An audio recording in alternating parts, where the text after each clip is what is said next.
First of all, let me say thank you to one of the best United States senators that we've got. Thank you, Missouri, for sending Claire McCaskill to the United States Senate.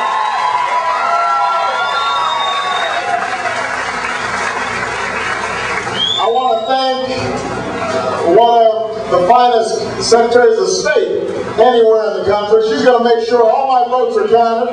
Robin Carnahan, give her a big round of applause.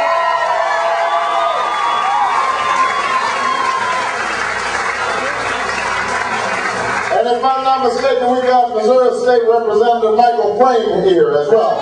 Give Michael a round of applause. There he is.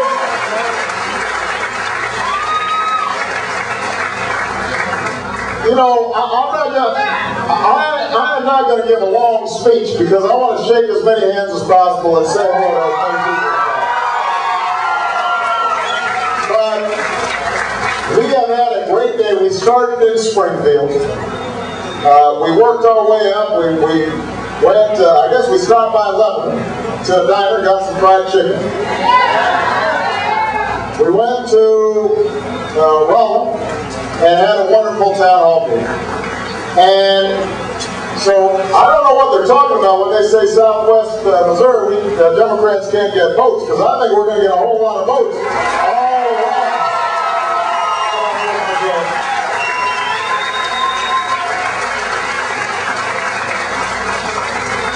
And the reason I think the people are responding the way they're responding is they recognize we can't keep on doing business the same way we've been doing. We've lost 468,000 jobs since the beginning of the year. We have seen more home foreclosures than any time since the Great Depression. People's wages and incomes have been flatlining. They haven't gone up. In fact, the average family has $1,000 less in purchasing power than when George Bush took office. And the cost of everything, from food to gas to health care to college, have all been going up and up and up. So the American people recognize that we can't do the same things over and over again and expect a different result. And the worst part of it is that people get a sense that maybe if we don't start changing our ways, we're going to have an America that we pass on to our children that's a little poorer than the one we inherited from our parents. And there's something fundamentally wrong with it. Because the essence of the American dream has always been that if you work hard, if you you try your best, that you can make it here in this country, but more importantly, you pass on a life that's better for your children and your grandchildren. That's the essence of the American dream.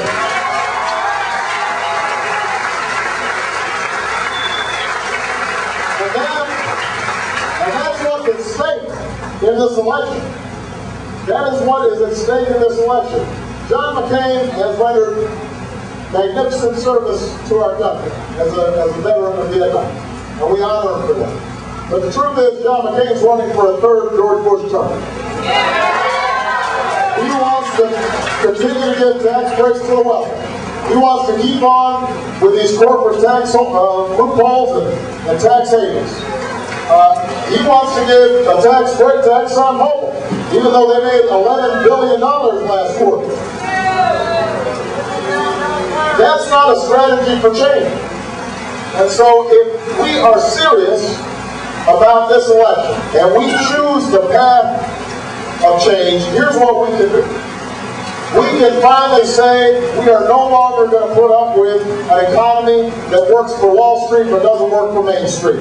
We're going to close those tax loopholes for corporations and give tax breaks to middle-class families all across America.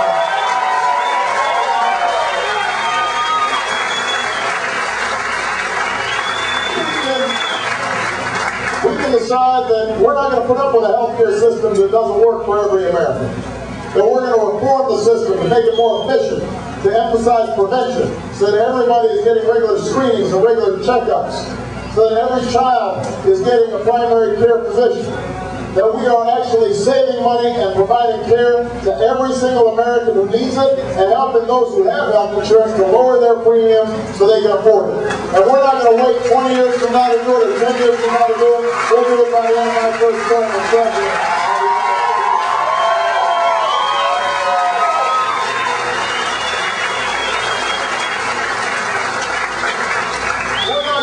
Idly by like George Bush has and let jobs get shipped overseas, factories shut down.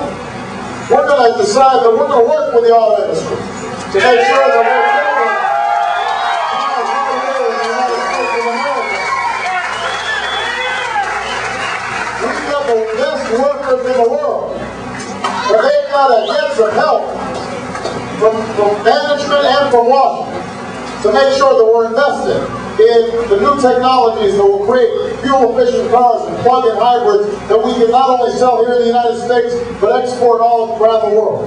We've got to make sure that we've got trade agreements that are fair, so that American workers are getting a decent wage.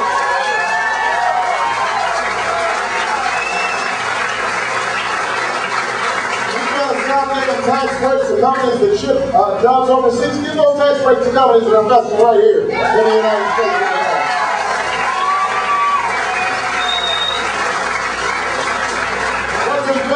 In our infrastructure, our roads, our bridges, our locks, our dams. We used to have the best infrastructure in the world. We don't right now. But we can again if we have good leadership that understands when you invest in infrastructure, that not only are you investing in the future of our economy, but you're putting people back to work right now. And if people tell you we can't afford it, you just remember we're spending $10 to $12 billion a month in Iraq. We can spend some of that money right here at Union.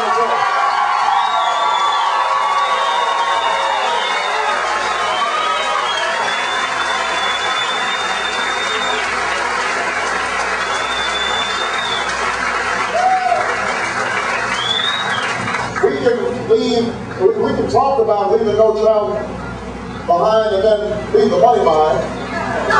Or we can decide that we're going to deliver a world-class education for every child in America by investing in early childhood education and paying our teachers higher salaries, giving them more support, expecting more from our classrooms.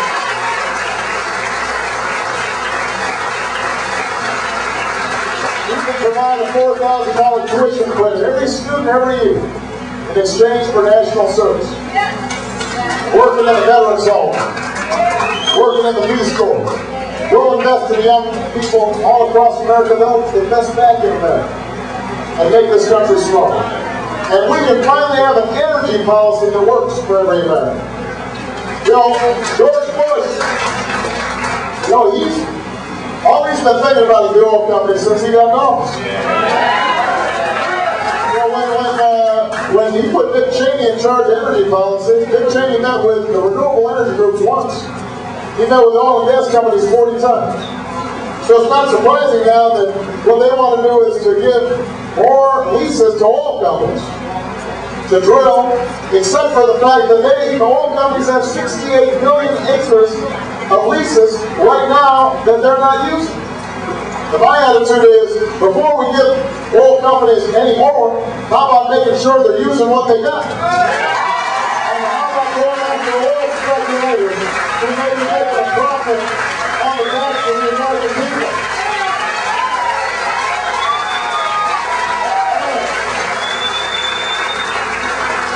And how about investing in a serious strategy for energy independence and energy efficiency, investing in solar and wind and biodiesel and the new cars of the future, living in America back to work. We can create 5 million.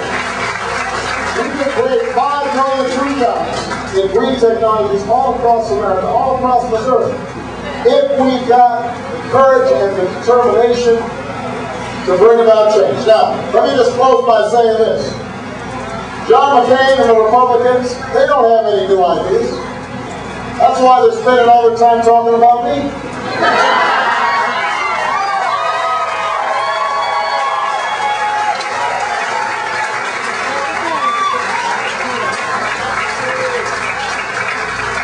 I mean, you haven't heard a positive positive thing out of that campaign in a month. All they do is try to run me down.